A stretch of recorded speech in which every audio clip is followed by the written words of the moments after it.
cual la fisiopatología es la incapacidad del corazón de bombear sangre para los requerimientos del organismo. Pero hay etiologías diferentes, unas por infarto isquémica, otros por una valvulopatía alterada, otros por una hipertensión que ya entró en falla cardíaca, cardiopatía hipertensiva, otros por tromboembolia pulmonar, que produce insuficiencia derecha, otros por congénitas, cardiopatías congénitas, o sea, existen una infinidad de causas, ¿no? Entonces, en el examen cardiovascular no se olviden de repasar el pulso venoso, sus ondas, el pulso arterial y las causas del pulso venoso. Lo importante es recordar la ingurgitación yugular, que está diciendo falla del lado derecho. Luego, y el reflujo hepatoyugular, cuando es la presión, cuando se comprime el epigastrio y se ve en 30 segundos sin incremento.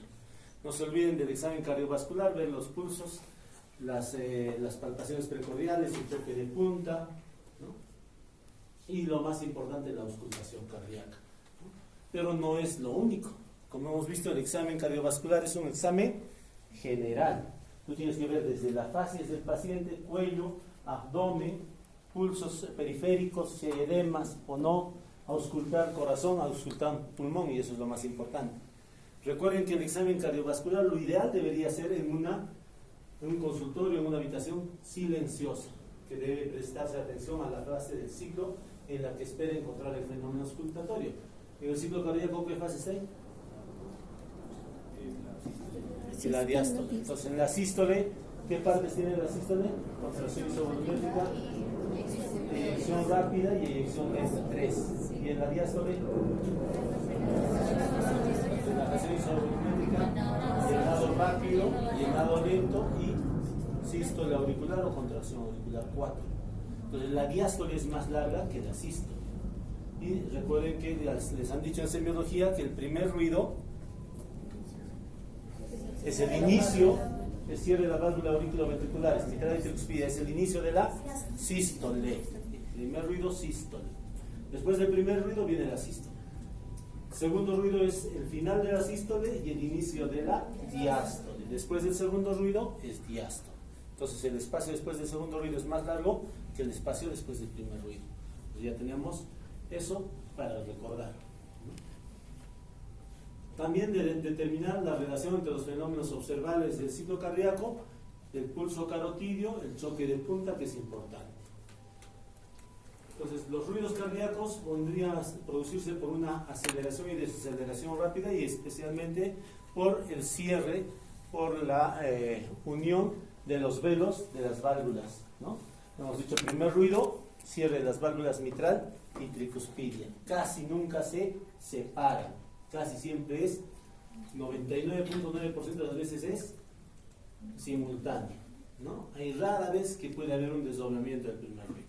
El segundo ruido sí, es el cierre de las válvulas aórtico y pulmonar, semilunares, simoideas, como quieran llamarlo, y el primero que se cierra es la aorta y después la pulmonar. Este es más fácil que se desdoble, el desdoblamiento del segundo ruido es más frecuente. La intensidad del primer ruido depende de la posición de las válvulas de la mitral, la velocidad de incremento de las presiones en el ventrículo izquierdo, si hay enfermedad o no, si la válvula mitral está calcificada y muy severamente, el primer ruido va a disminuir porque no se va a cerrar bien. Y también depende del intervalo PR. Cuanto más largo es el intervalo PR, más fuerte la intensidad del primer ruido cardíaco. También si hay cantidad de, no debe haber aire, entonces no vamos a decir aire, pero si es que hay aire en los pulmones, vas a escuchar más o menos intenso el primer ruido. Por ejemplo, los pacientes con enfisema, neumotórax, más alejado el ruido cardíaco. Cuanto hay tejido ahí, los gorditos se escuchan menos que en los flaquitos. En los flaquitos se va a escuchar más intenso los ruidos cardíacos. O si hay líquido, ¿no? Si hay un derrame pericárdico, los ruidos cardíacos van a estar disminuidos o alejados, que le llamamos, ¿no?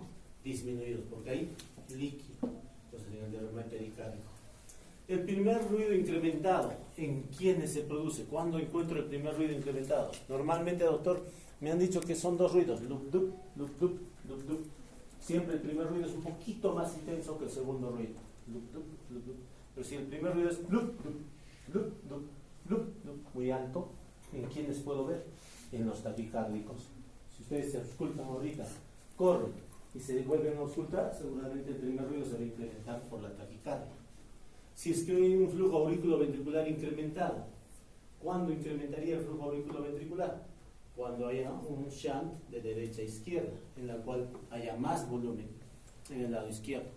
Un gasto cardíaco alto, de aparte de la taquicardia, o un flujo auriculoventricular prolongado, cuando hay más bradicardia también podrías escuchar. En la estenosis mitral también el primer ruido está incrementado. ¿Cuál era el ritmo de Durosietz, doctor? ¿Recuerdas, doctora? Es el punto más alto del soplo que hay en la estenosis mitral. Que es No, pero sí es la estenosis mitral muy bien, pero no es el punto más alto. El ritmo de Durosietz. Ya, ahorita vamos.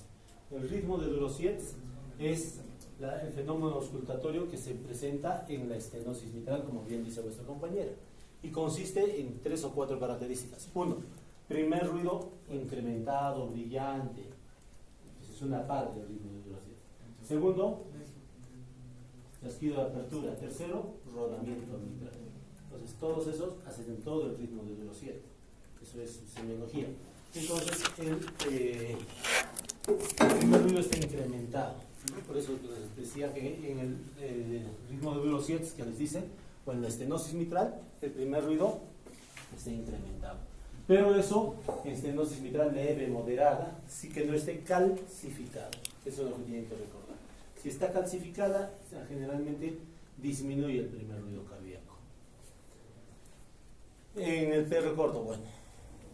Entonces, estenosis mitral con valvas móviles, que no estén calcificadas. ¿Cuándo se disminuye el primer ruido?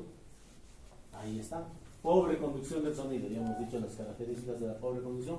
Neumotoras, cuando hay mucho aire, líquido y todo. Falla cardíaca, la falla cardíaca también, en la insuficiencia mitral, en la que no cierra, ¿no? Y el PR muy prolongado también puede producir. El PR corto producía en la taquicardia, se incrementa el primer ruido.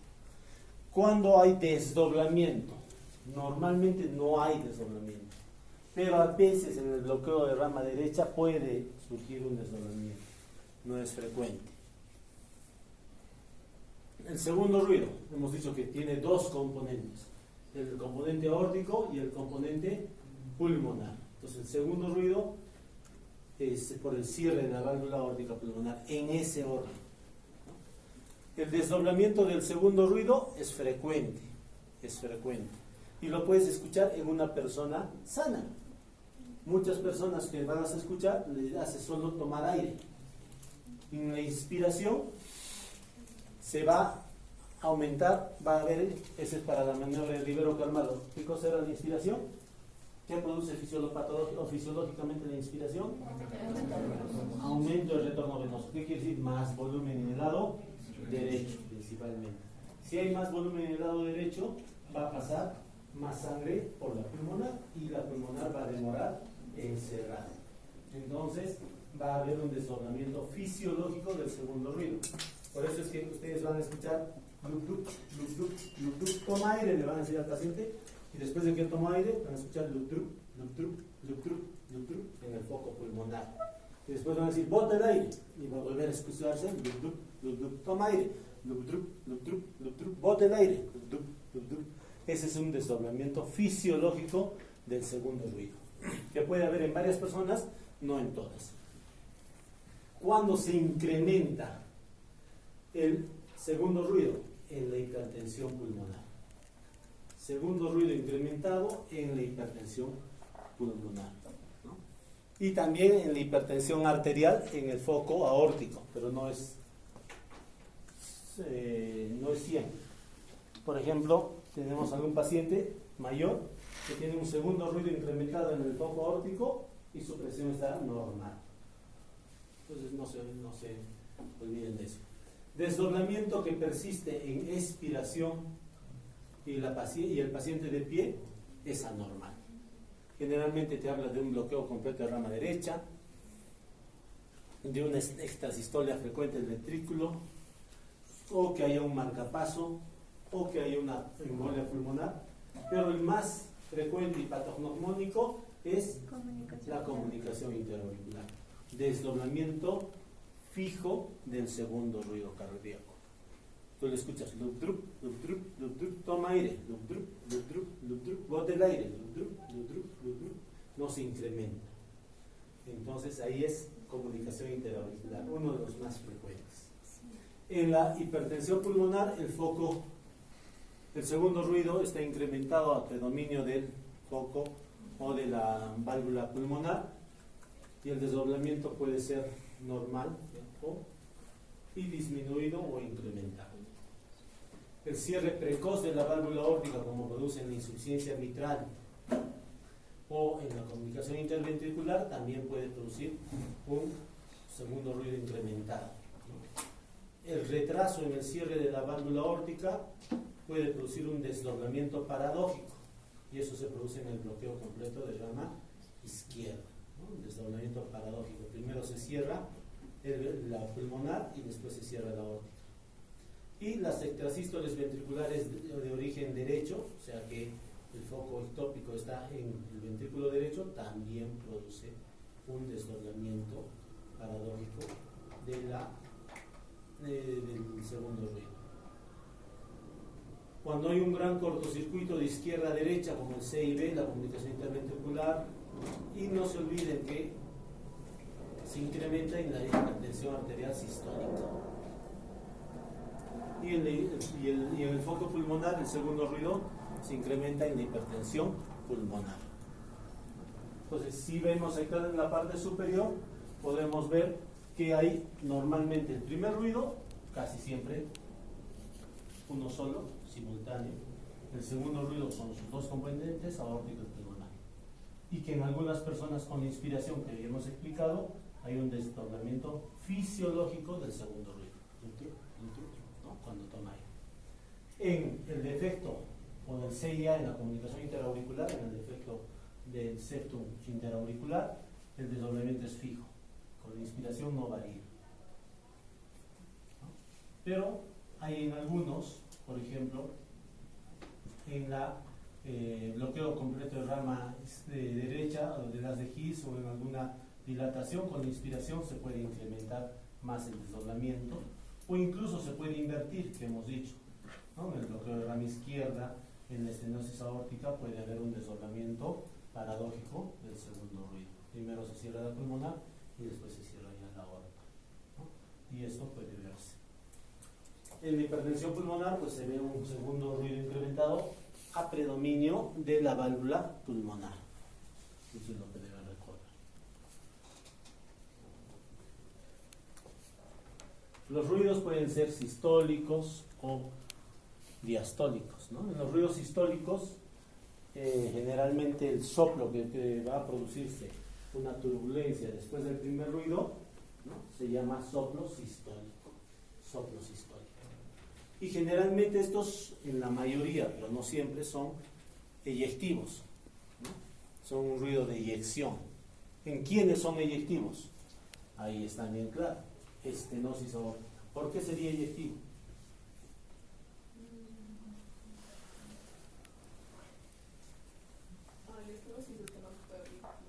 Pues no se abre bien y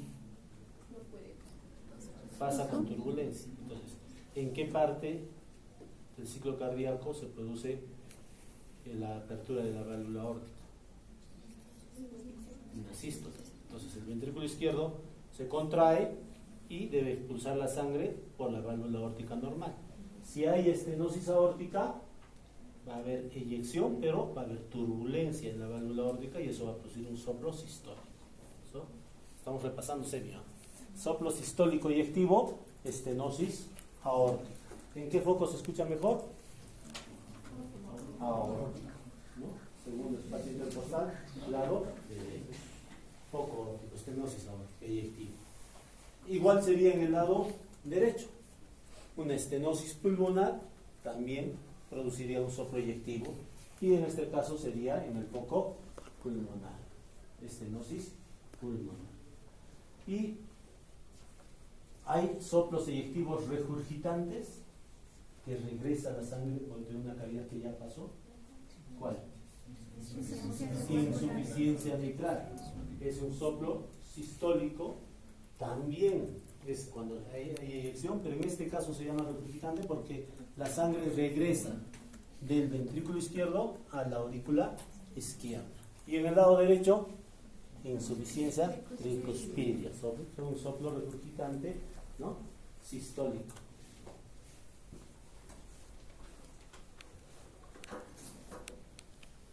Los ruidos diastólicos son producidos después del segundo ruido, se auscultan después del segundo ruido. Algunas veces hay chasquidos de apertura, ruido diastólico. Cuando se abre, en la diástole, ¿quién se le abre? Las válvulas auriculoventriculares, mitral y tricuspidia. Si esta válvula se debe abrir, no debería producir sonido.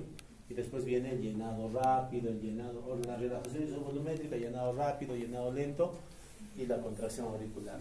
Si la válvula está cerrada, dañada por una fiebre reumática, por ejemplo, una estenosis mitral, hemos dicho que puede haber un chasquido de apertura. Entonces, en las estenosis auriculoventriculares, como ahí dice en la segunda línea, en las estenosis auriculoventriculares, el chasquido de apertura se va a ver en la estenosis mitral, por ejemplo, ¿no?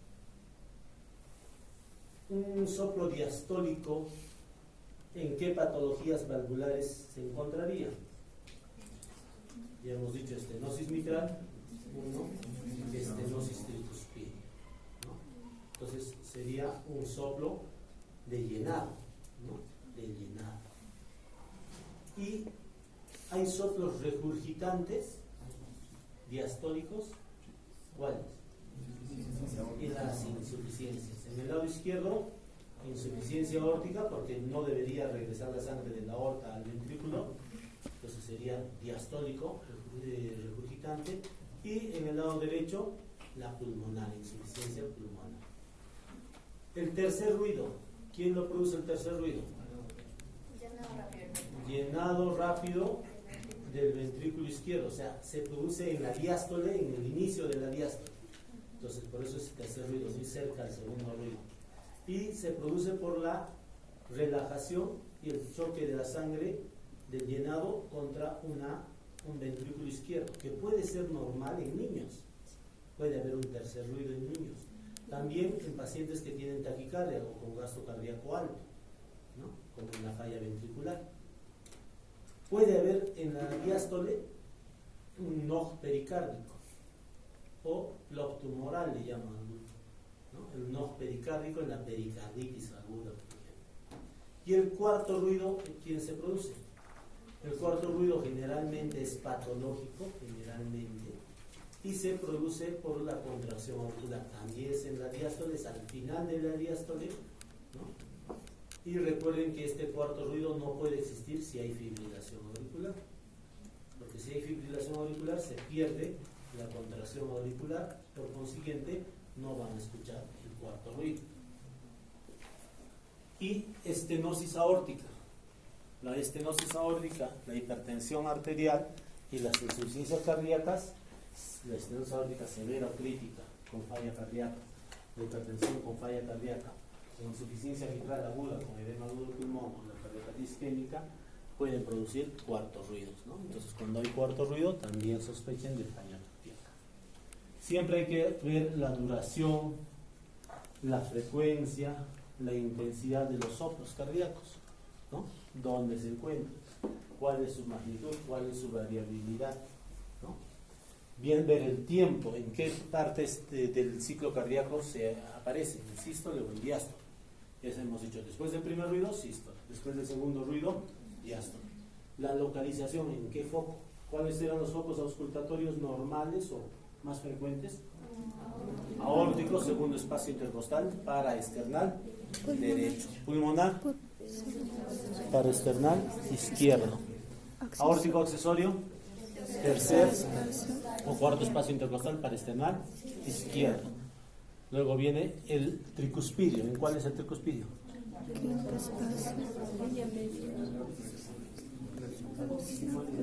Unión de apéndices sifoides con el borde costo external, no sea costo condral.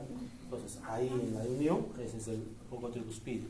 Y mitral, quinto espacio intercostal, línea medio clavicular. Pero son los únicos focos auscultatorios. ¿Qué otros focos auscultatorios más conocen? Supraesternal, carotídeos, axilar, epigástrico, ¿qué más? La parte paravertebral, la parte de región dorsal. Pues existen varios otros focos que podrían auscultar los ruidos cardíacos. Hay que ver la intensidad, y la intensidad es del 1 al 6 en números romanos, ¿no? 1 sobre 6, ¿quiénes lo auscultan? Personas entrenadas, ¿no? Que están en un ambiente muy silencioso y que apenas se puede escuchar el soplo cardíaco. El 2 sobre 6 es leve, sí. Casi todas las personas lo escuchan, pero es leve. El 3 es más intenso. El 4, ¿cuál era la diferencia con el 4? Frémito. ¿Qué es el frémito o tri? La palpación del soplo. O sea, tú le pones ahí y sientes la vibración. Eso es la palpación, ese es el frémito o tri. Es un soplo más intenso y es 4 sobre 6. El 5 sobre 6. ¿Ah? Es más intenso, apenas apoyando el estetoscopio o acercando mucho el oído puedes escucharlo, y el 6 ya incluso sin apoyar se puede escuchar sin el estetoscopio, ¿no? Entonces ese es más intenso, entonces la intensidad. La irradiación, hacia dónde se irradian es importante. Hemos dicho que el soplo de insuficiencia mitral se irradia hacia la axila. El soplo de estenosis aórtica se puede irradiar a las carótidas o ¿a dónde? Cuando se irradia apex, el soplo de estenosis aórtica, ¿cómo se llama? Fenómeno de Galla-Berlin, ¿no? Y hay irradiaciones de otros soplos más que podrían ir a otras zonas. Por ejemplo, el soplo de comunicación interventricular, ¿hacia dónde se irradia? De izquierda al paraesternal lado derecho. Es el único soplo que se irradia hacia el lado derecho, ¿no? Salvo que haya una gran dilatación. Eso es importante. La irradiación, ¿no? Y las maniobras. Como me preguntaban en la mañana, hay ciertas maniobras en la auscultación. Y una es la maniobra de Rivero-Carvalho, que yo lo dije antes. Todos los soplos que se originan en el lado derecho se van a incrementar con la inspiración, y eso se llama maniobra de Rivero-Carvalho positiva. Si ustedes escuchan un soplo y le hacen tomar aire al paciente y ese soplo se aumenta de intensidad, se escucha más fuerte, ustedes dicen está en el lado derecho. Maniobra de Rivero-Carvalho positivo. ¿Qué pasa si toma aire y no aumenta? El soplo está en el lado izquierdo, en la mitral, en la aórtica, por maniobra de Rivero-Carvalho negativo. Entonces estamos bien. ¿Qué más? Y la forma del soplo, ¿no? Hay formas del soplo en diamante, creciendo y decreciendo, ¿no? O soplos solo creciendo, que comienzan con tonalidad baja, puede ser sistólicos o diastólicos, y se incrementa, ¿no? O puede haber decreciendo, que comienzan fuerte y disminuyen.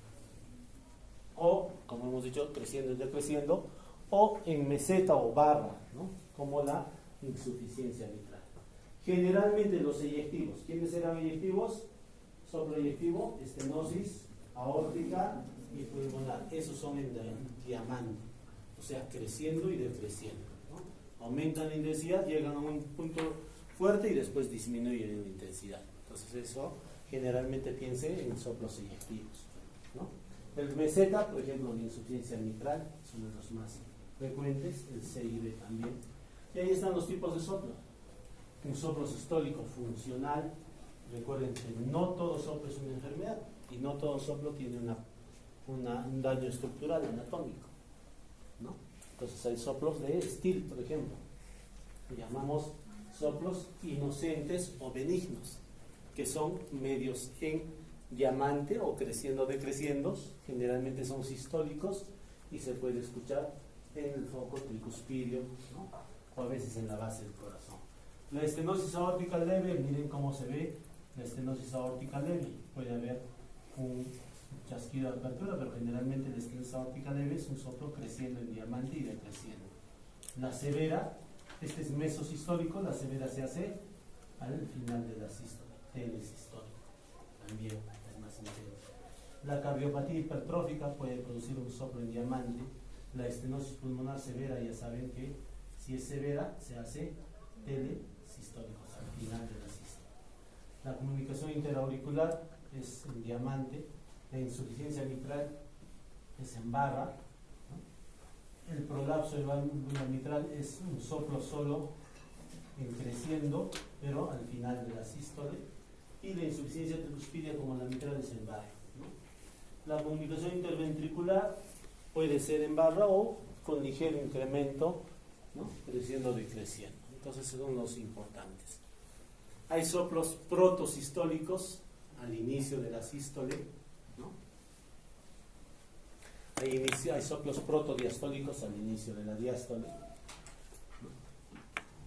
Por ejemplo, un pansistólico tendría que ser la insuficiencia mitral, un eyectivo en diamante, un protosistólico en algunos prolapsos de válvulas, ¿no? Y los continuos, soplo continuo, ¿en qué se presentaba? O en maquinaria o de Gibson, en el ductus arterioso persistente, ¿no?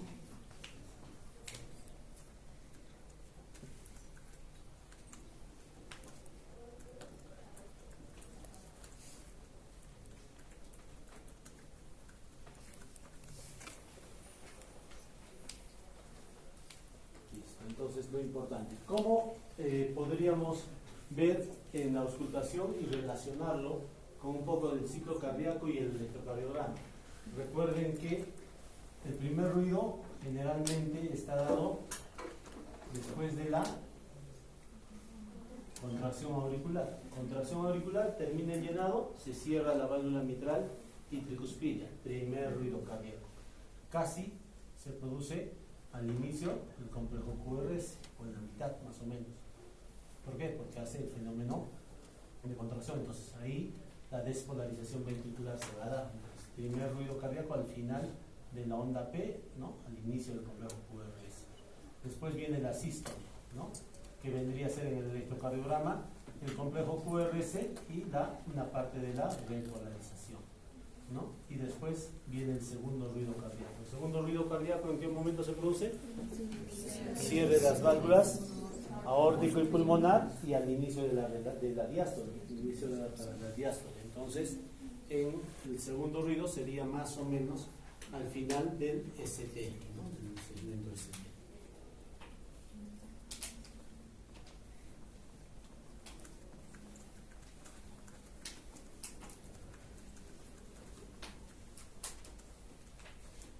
Vamos a ver aquí, vamos a ver si podemos. Después entonces hacemos ciclo cardíaco para verlo, en las otras diapositivas está. Entonces, los soplos diastólicos pueden haber precoces, protodiastólicos, como la insuficiencia aórtica, la insuficiencia pulmonar, ¿no? Al inicio del segundo ruido. Mesodiastólicos, cuando hay una desproporción entre el flujo auriculoventricular y el orificio valvular, ¿no? Más o menos un mesodiastólico en las insuficiencias. Generalmente los soplos cardíacos, sean sistólicos o diastólicos, generalmente se pueden ser más fuertes cuando hay estenosis leve, y cuando se aumenta la estenosis podría incrementarse la intensidad del soplo, pero cuando es muy severa el soplo puede disminuir y hacerse más suave e incluso ausente. Tenemos pacientes con estenosis mitrales severas y no se escucha el soplo cardíaco. Pero doctor, si es severo, estaría más pequeño el agujero, debería tener más turbulencia.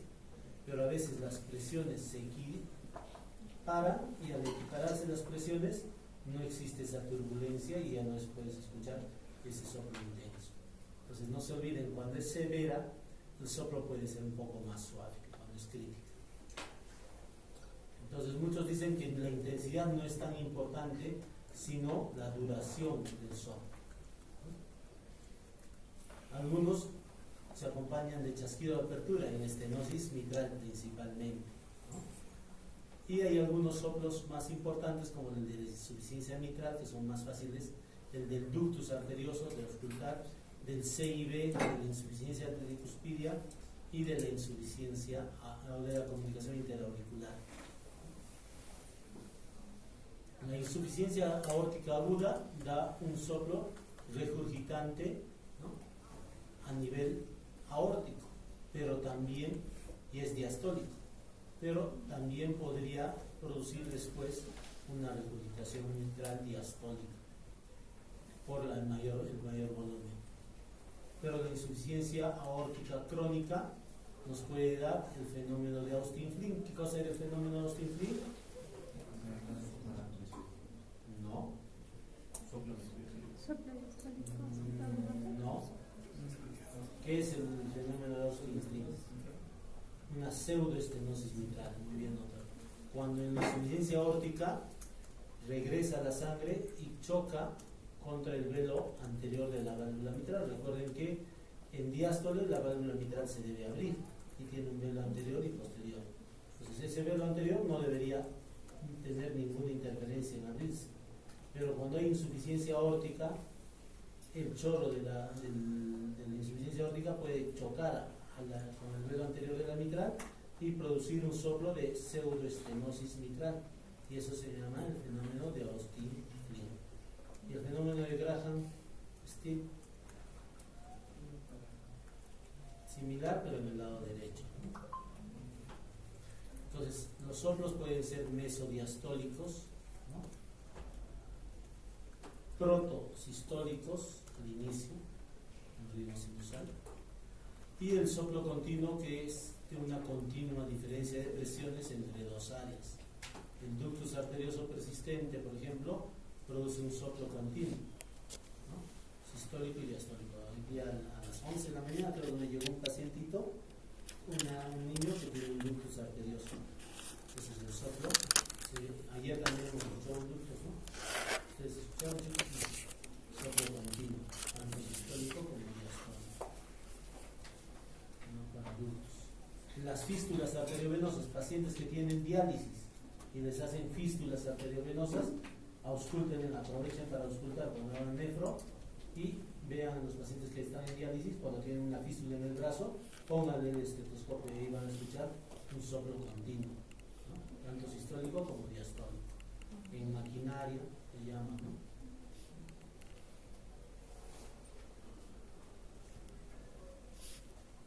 Entonces, y también fístulas arteriovenosas congénitas que nacieron así pueden escuchar un soplo continuo. Las fístulas coronarias auriculoventriculares, ¿no?, o las conexiones entre el seno del valsalva y el lado derecho del corazón también pueden dar un soplo continuo. La coartación de aorta, ¿qué tipo de soplo daría? Sistólico. ¿Y dónde auscultaría, doctora? Soplo sistólico, ¿dónde escuchas en coartación de aorta? ¿Esta vez?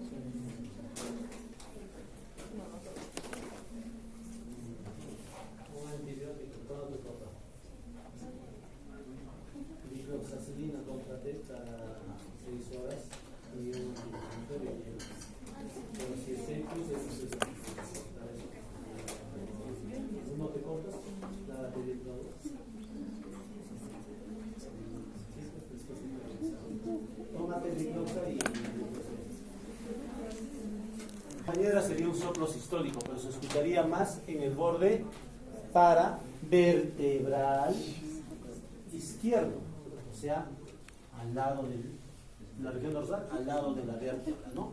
Generalmente desde el cuarto, quinto, sexto hasta el séptimo, o décimo espacio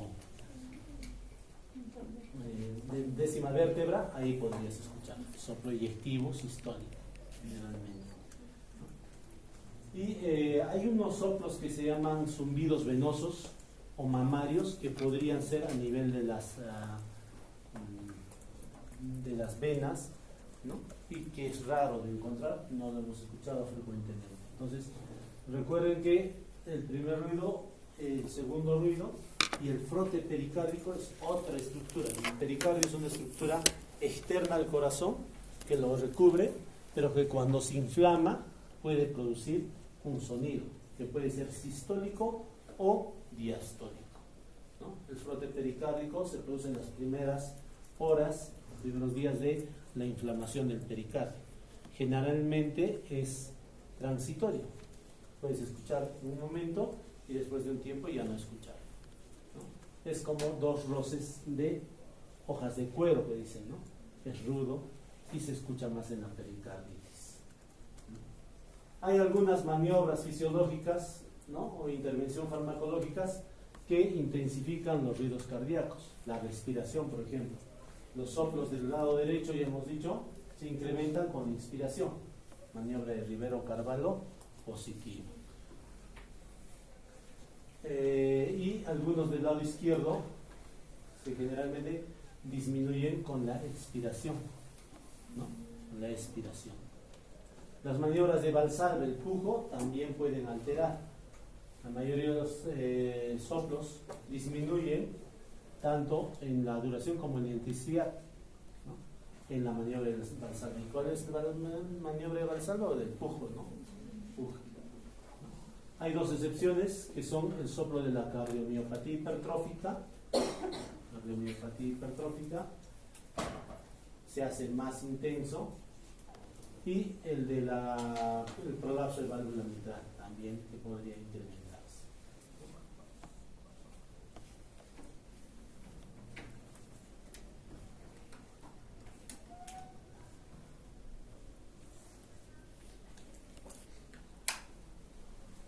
Cambios de la posición, también no se olviden que algunos pacientes disminuyen, ¿no?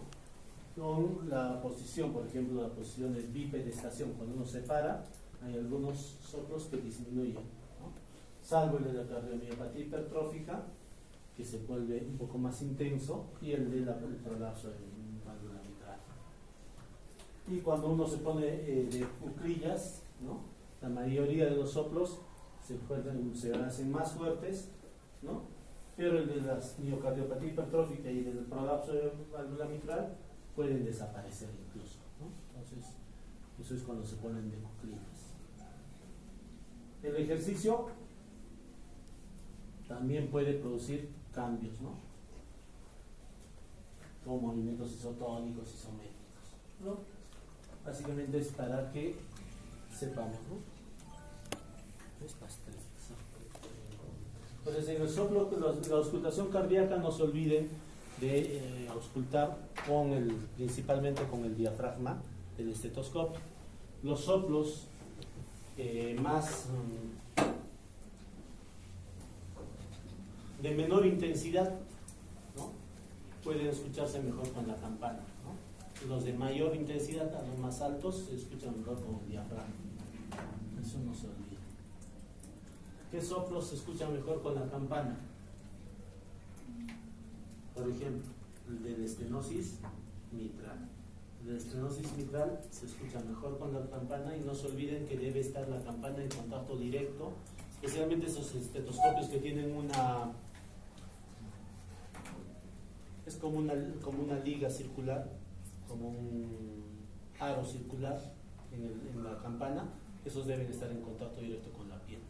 O sea, el soplo, para que escuches con la campana y con las campanas originales, se deben escuchar directamente sobre la piel y con su peso, no debes comprimir.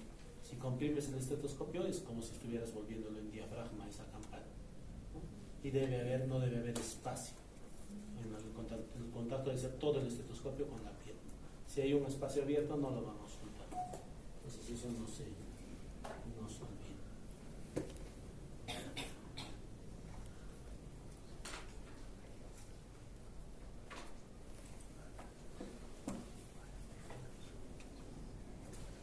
No se olviden, hicimos esto también, ¿no? Historia clínica, examen clínico, la cianosis periférica y central, la ictericia, la facies, ¿no? La cavidad bucal, si hay fases hipertiroidea, ya no vamos a ver, o como algunas enfermedades como la enfermedad de Turner, ¿no? Examinar la retina, ¿no? Para ver la mácula, pero eso ahora lo estamos dejando ya a los oftalmólogos, y ver los estadios de las cardiopatías hipertensivas y de las hipertensiones. Auscultar, ver tórax, ¿no? Por ejemplo, en algunos puede haber esta cicatriz, y esto nos está diciendo que este paciente ha sido operado de un cambio de válvula aórtica, sea por una mecánica o por una biológica. O este paciente que tiene una cicatriz infraclavicular izquierda, puede ser la que sufrió, que tiene un marcapaso, ¿no? Definitivo. El tipo de tórax también, la evaluación si es pectus excavatum, carinatum, ¿no? La postura del paciente, si hay ascitis o no, ¿no? Recuerden auscultar también a nivel de abdomen, porque puede haber aneurismas aórticos y pueden tener ustedes un soplo, ¿no? O también pueden haber disecciones aórticas. O auscultar a nivel para umbilical, si el ombligo está acá, debería estar. Si ustedes auscultan en esta zona y escuchan soplos, no se olviden de la estenosis de arterias renales, ¿no? Que pueden producir los pacientes hipertensos, le auscultas a nivel del abdomen, en las dos regiones paraumbilicales, y tú puedes escuchar un soplo sistólico, piensen en estenosis de arteria renal, ¿no? Como pueden ver aquí, miren como en punta del lápiz. Entonces esto puede producir un soplo y el paciente tener hipertensión, entonces ya saben la causa de la hipertensión. Siempre ver los pulsos, palpar los pulsos arteriales, venosos, ver si tienen insuficiencia venosa, varices, flebitis, si hay edemas, ver algunas otras características en todos vuestros pacientes, y por eso que yo les hago que tomen la presión arterial a todos los pacientes para que se acostumbren a tomar la presión arterial. Uno de los déficits importantes en estudiantes de medicina y en médicos es la toma de la presión arterial. Entonces no tomamos adecuadamente y eso no está bien. Ver la frecuencia cardíaca. ¿Qué era la bradisfigmia? Disminución de la frecuencia del pulso, o sea, no es de la frecuencia cardíaca, eso se llama bradicardia.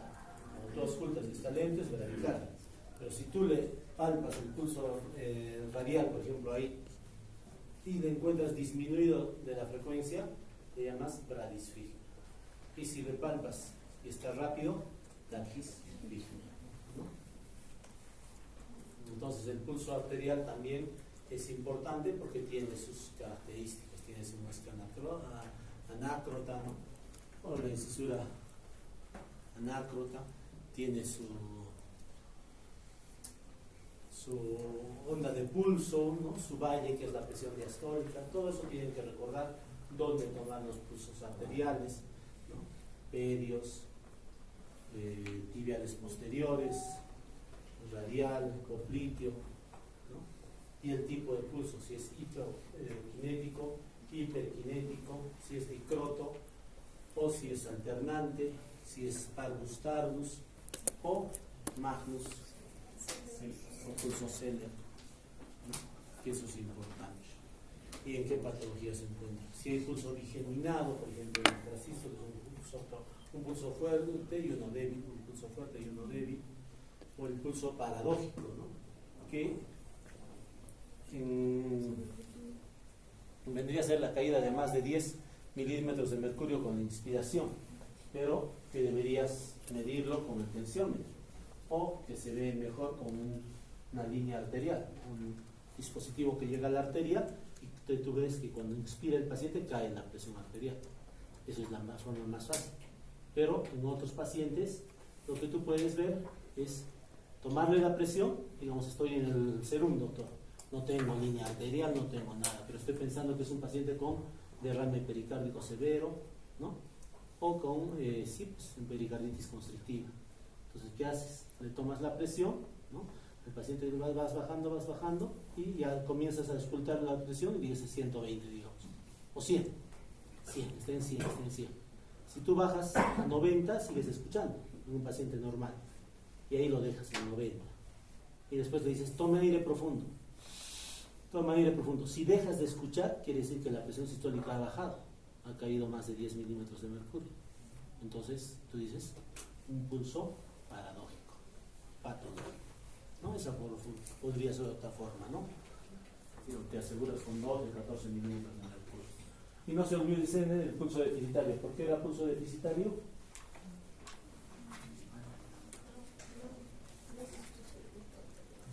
Más o menos, ordena tus ideas, doctora. Hay un déficit. ¿Entre qué? Frecuencia cardíaca y pulso al par. Doctor, yo lo escucho y está en 120, pero cuando le palpo está en 90, 80. O lo más fácil, le estoy auscultando y hay unos latidos que sí ausculto y sí palpo, y otros latidos que escucho pero no lo palpo. Entonces ese es un pulso deficitario y un déficit patognomónico casi siempre de fibrilación auricular.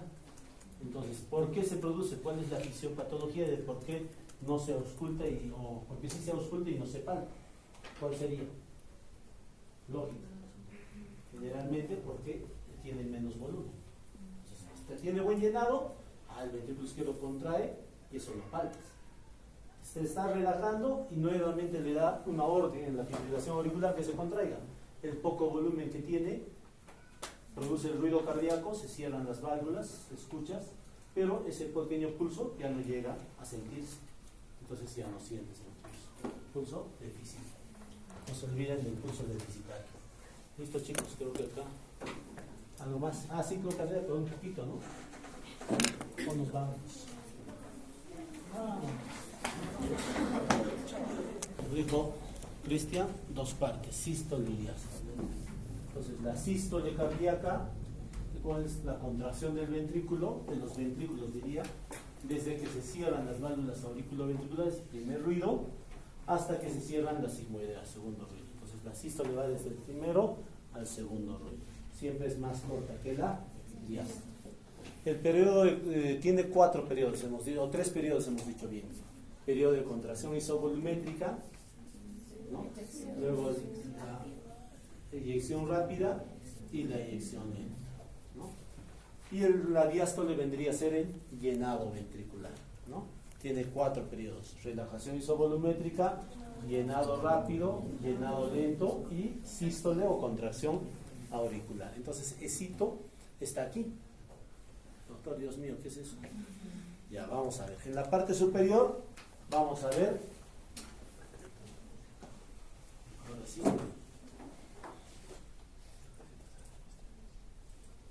En la parte superior el electrocardiograma.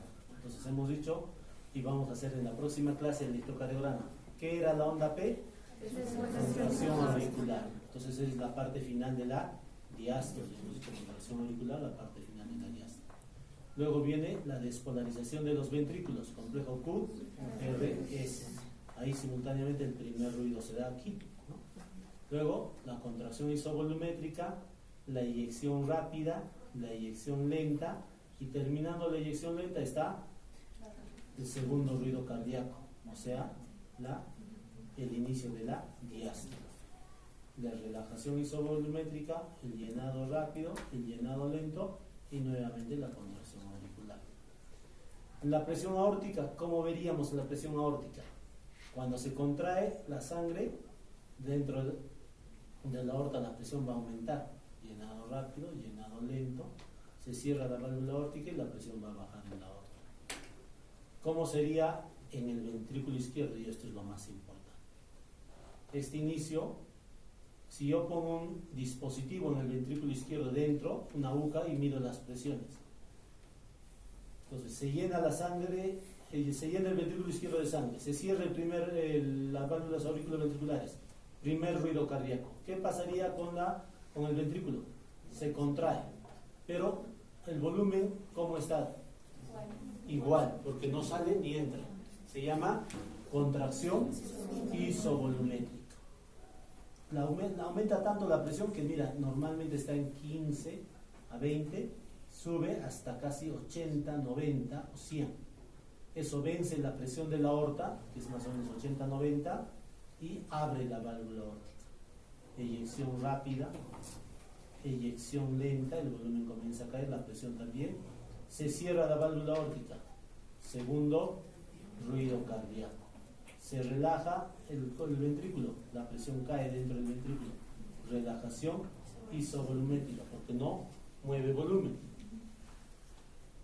Se llena de sangre el ventrículo, llenado rápido, llenado lento y al final contracción auricular. ¿Cómo sería el flujo entonces? En el llenado el flujo se incrementa, ¿no? Y después de la eyección el flujo disminuye. Y el volumen ventricular estaría incrementado y después disminuye. Primer ruido cardíaco, segundo ruido cardíaco. Entonces, para entender nuevamente esto, vamos a verlo así. Y lo vamos a ver aquí. A ver.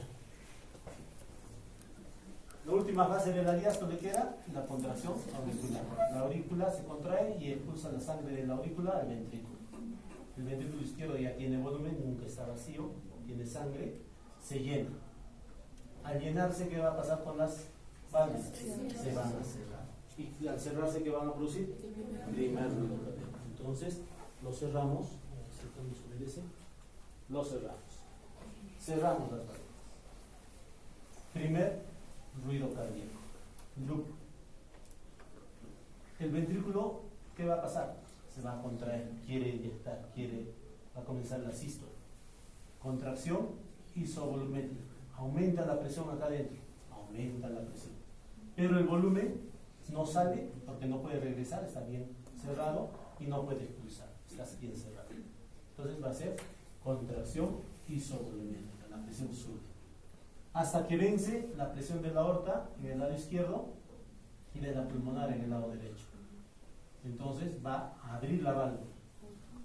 ¿Esa apertura de la válvula produce ruido? No produce ningún ruido. Entonces, si se abre la válvula, ¿qué va a producir? Eyección. Entonces, la eyección rápida, es 1/3, ¿no? Y después, la eyección lenta, ¿no? Eyección lenta.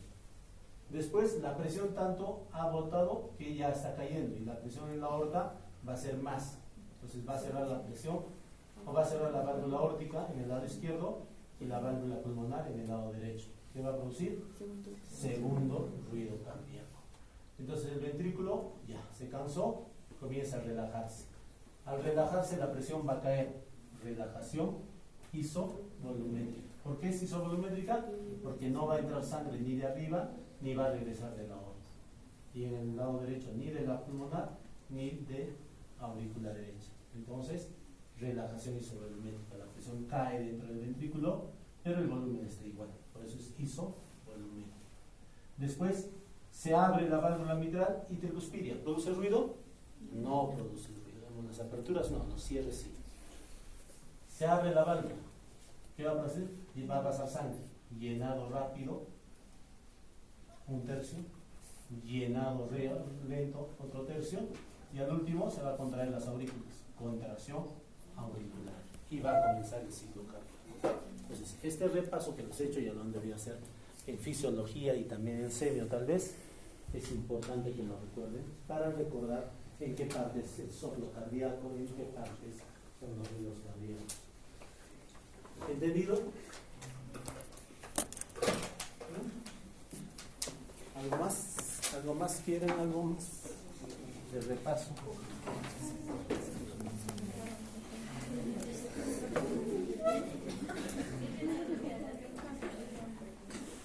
Structure and physiology, along with a review of the process of excitation-contraction couplings in the heart. The myocardium is comprised of cardiac myocyte and non-myocyte cells. Cardiac myocytes make up approximately 70% of the mass of the heart and are... Entonces vamos a ver el ciclo cardíaco y ahí habla sobre ya también las estructuras de los miocitos. Entonces ahí los cardiomiocitos, ¿no? Y los no cardiomiocitos, que son las células eléctricas y las células mecánicas. Han hecho también dos tipos de células en el corazón, mecánicas y eléctricas. Las mecánicas son las que se contraen, las que se encargan de la impulsión. Las eléctricas son de conducir el impulso eléctrico. Entonces, ahí van a ver cómo es la estructura y hablando de un 70% y un 30%. Blood is supplied to individual cardiac myocytes through capillaries that are in close proximity. Esos son los capilares que Cardiac irrigan, ¿no? myocytes are comprised of actin and myosin myofilaments. Y ahí están los miofilamentos, ¿no? Si hacemos un corte entre los miocitos, vamos a encontrar ahí estructuras, ¿no? Entonces, la mitocondria, que es la encargada de energía, el retículo sarcoplásmico que está ahí, que no sé si lo hubieran visto. Y aquí el calcio intracelular.